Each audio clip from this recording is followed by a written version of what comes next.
Mi nombre es Joan Fernando Rodríguez, soy del programa de enfermería.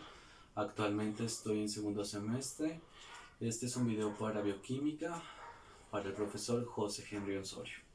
Yo les voy a hablar del catabolismo de los lípidos, de la beta-oxidación y también acerca de un artículo que investigué de los defectos de la beta-oxidación de los ácidos grasos, que estará al final. Entonces, para empezar, voy a hablarles del catabolismo de los lípidos. Vamos entonces a percatarnos de cómo ocurre la movilización de las grasas almacenadas como una forma energética básica para el organismo. Son varias las moléculas lipídicas que se pueden obtener energía o que son precursoras metabólicas. Pero lo que vamos a encontrar principalmente en el tejido graso, en el tejido adiposo, son los llamados adipocitos, que son las células especializadas en almacenar grasas llamados triglicéridos. Entonces, para empezar a hablar de esta molécula, los triacilglicéridos, como ya lo habíamos visto anteriormente, estos son un tipo de lípidos que son saponificables. ¿Por qué? Porque tienen un ácido graso en su composición. Estos es uno de los principales componentes de las grasas y el aceite. Esto es muy importante.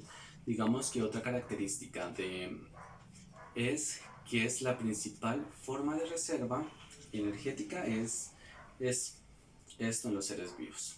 Entonces, sus funciones o características, digamos que son su elevado valor energético. Esta es una característica y es porque se puede obtener de 1 gramo de grasa aproximadamente 9.5 kilocalorías, que es muchísimo más que la glucosa, que las proteínas o algunos alcoholes, etc. Entonces, el segundo es que son moléculas apolares, lo que quiere decir es que no necesitan ni agua para su almacenamiento. Estos se juntan más bien en pequeñas gotitas o gotas. Ahora sí, entonces, ¿cómo ocurre esta movilización? Todo esto ocurre por una hidrólisis del adipocito, es decir, de la molécula de los triglicéridos, y todo esto está mediado por lipasas, que esto para los ácidos grasos es la misma, el glicerol. Por ejemplo, el triglicérido tripalpino. Entonces, por la acción de esa enzima hace una hidrólisis y aquí hace falta 3 moléculas de agua y una lipasa.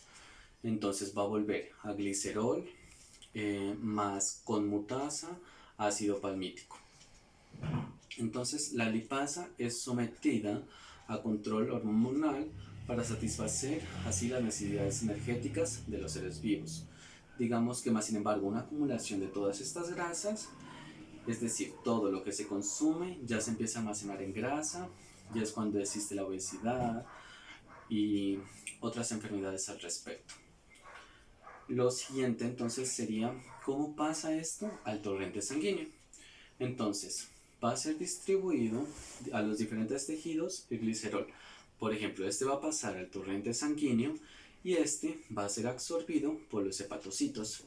En el hígado entonces va a ser transformado en dihidroxiacetona fosfato.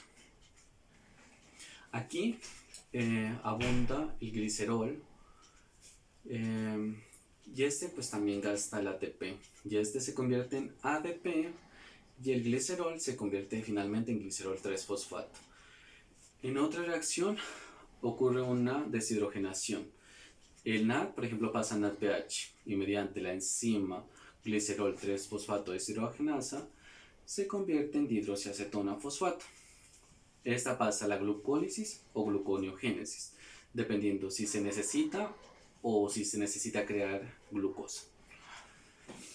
Y en el otro caso, en el del ácido palmítico, está mediado por la proteína albúmina. Y si recordamos bien, la albúmina es la que está más abundante en el plasma sanguíneo. Entonces esta es la proteína principal de Esta está encargada de llevar entonces la molécula a los tejidos. Todo esto por una difusión pasiva. Entonces, mediado por proteínas transmembranales, estas va a pasar. Aquí es importante recordar, y es muy importante, que todo esto está a favor del gradiente de concentración.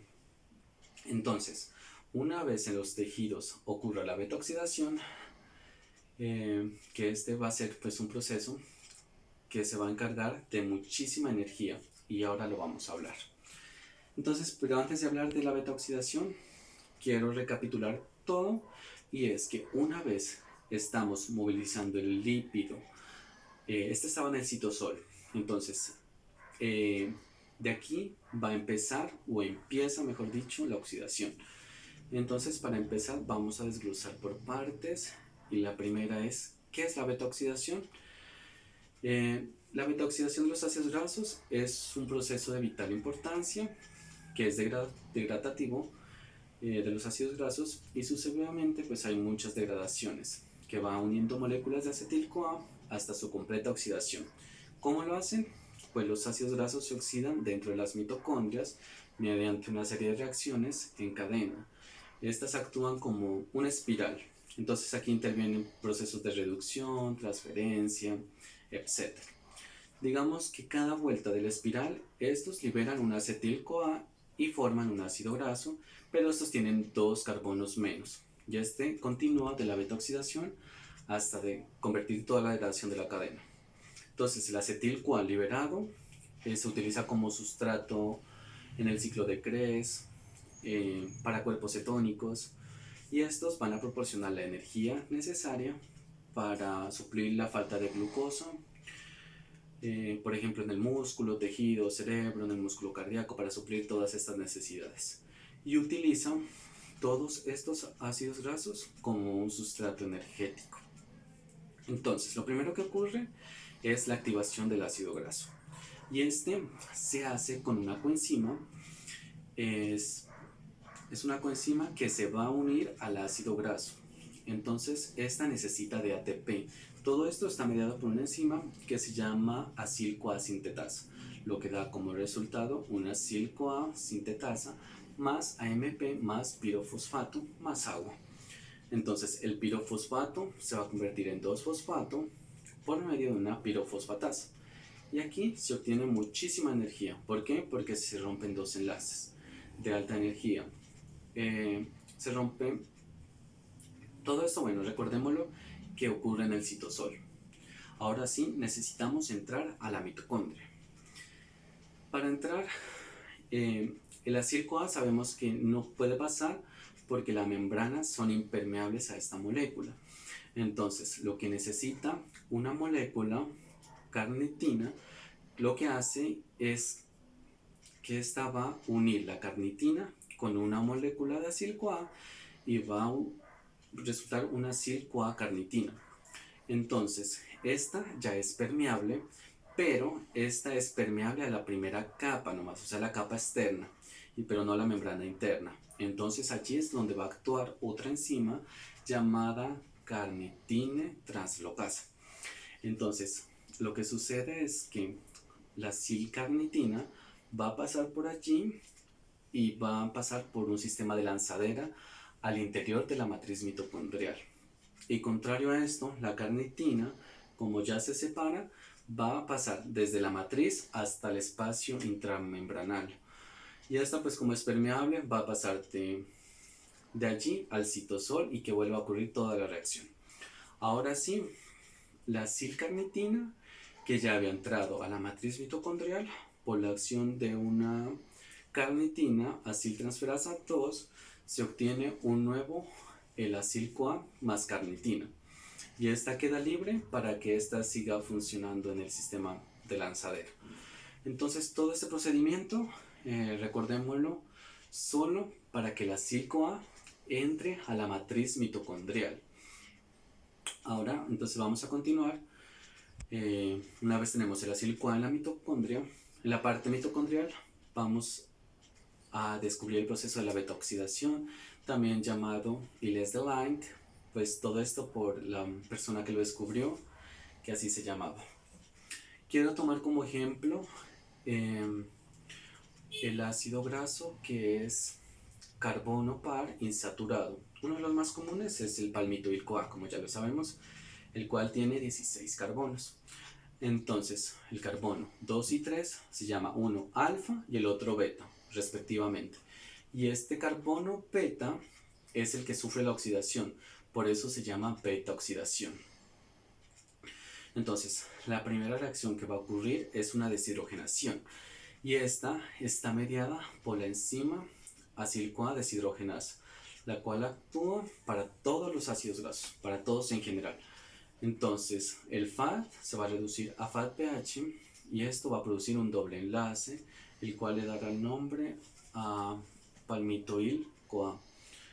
La siguiente reacción sería una hidratación. Entonces, para hidratarla, se va a ver que se debe introducir una molécula de agua que va a crear un grupo de alcohol mediado por la acil-CoA hidratasa y da por resultado una misma molécula pero con un grupo alcohol. Entonces, la siguiente reacción sería una deshidrogenación, dependiente de NAD, mediante por la enzima 3-hidroxiacil-CoA deshidrogenasa. Como había una reducción, entonces el NAD se va a pasar a NAD más H, que sería el hidrógeno, y así formando el grupo cetona. Aquí, por último, tenemos una fragmentación tiolítica, porque esta tiene que ver con el grupo tioil, mediado por una enzima que se llama tiolasa, que es la que produce el acetil-CoA, que se libera y que va a pasar al ciclo de Krebs. Y aquí, como ya sabemos, en el ciclo de Krebs y la cadena respiratoria, por supuesto, pues se va a obtener energía. Entonces, este acil-CoA es de 14 carbonos, por lo que perdimos 2 carbonos, y este va a seguir así por cada vuelta del ciclo, hasta que termine pues el procedimiento. O sea, aproximadamente 7 vueltas. No, 7 vueltas, porque en la última vuelta da uno de 4 ATPs, carbonos, perdón. Voy a hablarles del rendimiento energético. Entonces, en la activación se gastaron 2 ATPs porque se rompieron 2 enlaces, un ATP y un ADP, recordemos eso. En el acetil-CoA son 8. Por 2 ATPs, 96 ATPs por cada acetil-CoA y cadena respiratoria. Esto es demasiado importante. En el Fa, esto valen 2 ATP. Y como dan 7 vueltas, 7 por 2, 14 ATPs. A diferencia del NAD, que pues tiene valor energético más alto, que son 3 ATP. Y es 7 por 3, 21, que la suma de todo esto da 131 ATPs. Y como se gastan 2 ATPs, quedan 129 ATPs. Ahora sí, voy a hablarles del artículo y es de cómo se produce un defecto de la beta oxidación. Entonces, para empezar, puede producirse un defecto cuando uno de los procesos implicados en esta vía metabólica no se realiza correctamente. Por ejemplo, el defecto puede estar localizado directamente en la beta oxidación o indirectamente en el transporte de la carnitina, por ejemplo. Como consecuencia de todos estos defectos, digamos, puede acumularse compuestos que no sean oxidados y pueden resultar a ser tóxicos en exceso. Además, se produce un exceso en la síntesis de acetil-CoA que falla en la producción de energía, en la síntesis de cuerpos cetónicos, en los valores de glucosa, o sea, que se baja una hipoglucemia. ¿Y por qué se produce? Esto es importante, y es que cada una de las proteínas constituyentes a la vía de la beta oxidación está determinada genéticamente. O sea, esto ya está totalmente codificado. Entonces, cuando produce una mutación en estos genes, esta pues obviamente va a mostrar alteraciones en su concentración, en la estructura, y todo esto lo que hace es que la proteína vaya a alterarse su función. Entonces, es decir, que si sus padres son portadores de estas mutaciones o de estos genes, aunque ellos no sufran de la deficiencia, si ambos padres pueden transmitir la mutación al hijo, y este va a sufrir esos errores congénitos de la beta oxidación. Y aquí voy a hablarles otra parte del artículo, y es de los defectos de la oxidación de los ácidos grasos en los niños, o sea que nacen con este defecto. En general, digamos que nacen sin este problema, y el debut se produce en la lactancia, o sea al inicio, y esto está asociado a procesos febriles, ejercicios prolongados, intervenciones quirúrgicas, pérdida de apetito, los vómitos. Y entonces, aquí lo importante es cuando las necesidades energéticas de este niño son más que los aportes de glucosa o de la degradación del glucógeno hepático, se pone en marcha la beta-oxidación. Y si esta vía está interferida, sea del metabolismo, de la carnitina, lo que produce es una hipoglicemia, hipocetóxica.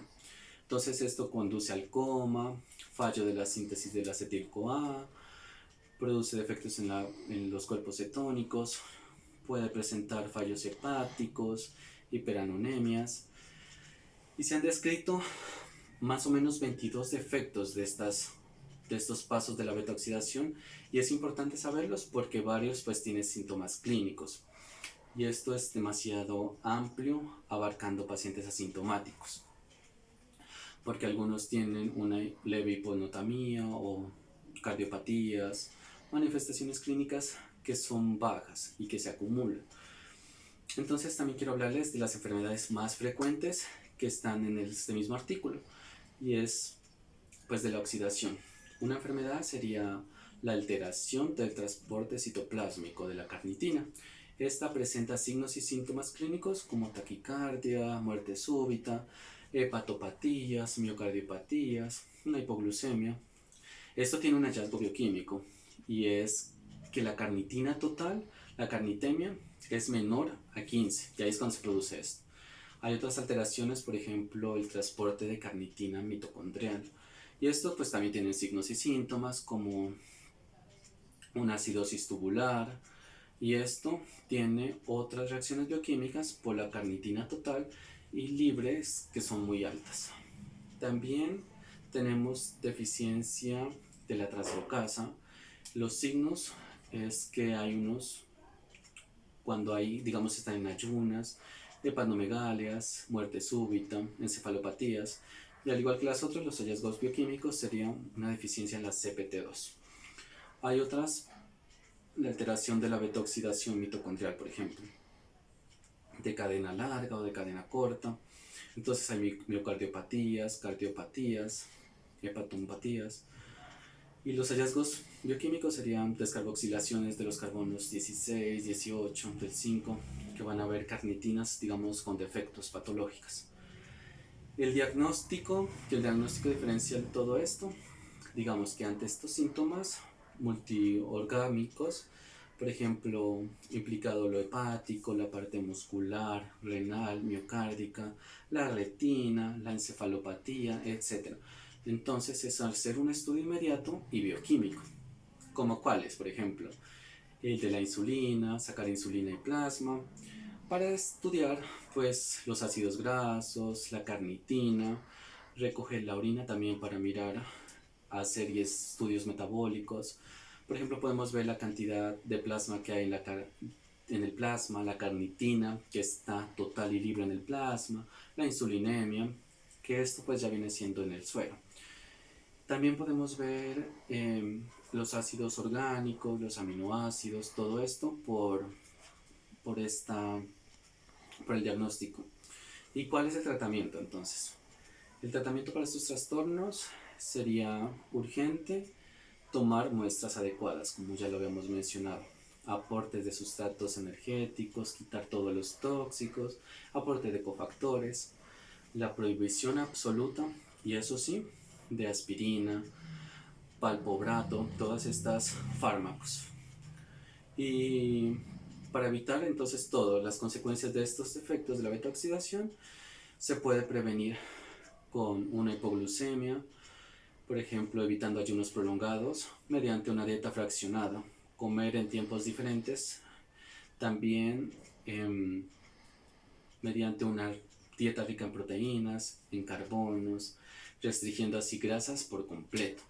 Se administra suplementos, y este es demasiado importante porque se puede suministrar la L-carnitina, que es indispensable en los pacientes con déficit de carnitina, o la riboflavina, que es demasiado importante, que es la deficiencia de deshidrogenasas, la NCT, que es la que implica con los ácidos grasos de cadena larga. Entonces, los defectos Como conclusión, son enfermedades graves y estas, si no son diagnosticadas a tiempo, o si están diagnosticadas a tiempo, en lo posible se puede evitar consecuencias y evitar así pues la calidad de los pacientes, la calidad de vida, y que estos vivan más, probando diferentes dietas o probando diferentes cosas, porque los ácidos grasos, como ya vimos, son demasiado importantes, dan un aporte energético demasiado alto y es una de las mayores reservas energéticas. Y además de que la beta oxidación es uno de los procesos más funcionales del cuerpo. Muchas gracias.